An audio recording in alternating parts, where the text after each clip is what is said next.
Intego z'intambara turwana. Yuda igice cya mbere umurongo wa 3. Bakundwa, ubwo nagiraga umwete wo kubandikira iby'agakiza dusangiye, niyumvisemo ko mpaswe no kubahugura, kugira ngo mushishikarire kurwanira ibyo kwizera, abera bahawe rimwe, bakazageza iteka ryose. Intego abantu barwanira ni ikintu gikomeye mu ntambara yose.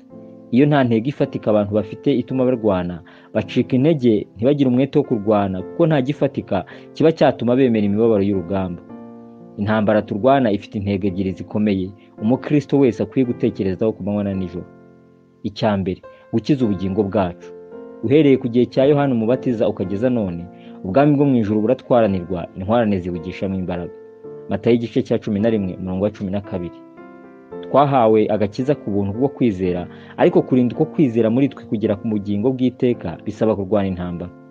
Ujye urwana intambara nziza yo kwizera, usingire ubugingo buhoraho, ubwo wahamagariwe ukabwaturira kwatura kwiza imbere y'abahamya benshi. Timoteyo wa mbere igice cya 6 umurongo wa 12. Kwihana ibyaha tukizera Yesu biduhesha kubabarirwa, ariko nanone tugatangira intambara yo kurwanya ibyaha no kwirinda kwanduzwa n'isi. Ibyo bidusaba kwirinda, kwiga ijambo ry'Imana ngo ridukomeze, gusenga tukaba maso, n'ibindi byose dukwiye gukora ngo turinde ibyo kwizera muri twe. Icya kabiri, no gukiza ubugingo bwa bagenzi bacu. Intambara turwana ntabwo ari iyo kwirebaho ubwacu gusa. Yesu yaje mu isi gushaka no gukiza abazimiye, kandi yadusigiye uwo murimo ubwo yasubiraga mu ijuru.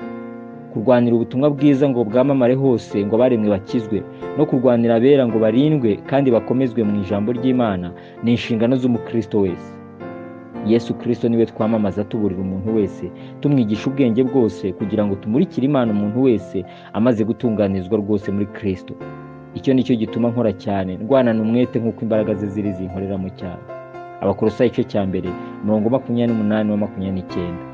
Hari abakristo benshi babaho ubuzima bwo kwirebaho no gushaka gukiza ubwabo bugingo gusa, ariko abo ntibanezeza Imana, kandi gukomeza bahagaze neza mu byizerwa nabyo ntibyoroshye, kuko umwami wacu yateganyije ko tuzafatanya urugamba mu nzira ijya mu ijuru.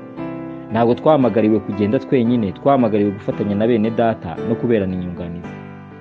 Gukiza ubugingo bwacu n'ubwa bene data nizo ntego nyamukuru z'intambara turwana, nk'uko kuburimbura arizo ntego z'umwanzi wacu. Ibyo dukora byose tukiri mu isi bikwiye kuba bifitanye isano no guhagarara neza muri iyo ntambara. Iyi si tuyimaramo igihe gito cyane, nyamara aho tujya mu bugingo bw'iteka tuzaba yiteka ryose. Abazarimbuka nabo kandi bazababazwa iteka ryose mu rutazima. Ibyo nibyo bikwiye kuduhangayitsa kurusha ibindi, tukarwanira ubutumwa bwiza, aribwo rufunguzo rutwinjiza mu bwami bwo mu ijuru. Urwana intambara nziza, Kristo n'imbaraga zawe, fata ubugingo aguhaye ngo buguheshe ibyishimo. Indirimbo ya 45 mu gushimisha. Dusenge.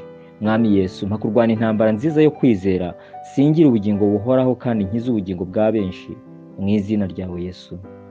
Amen.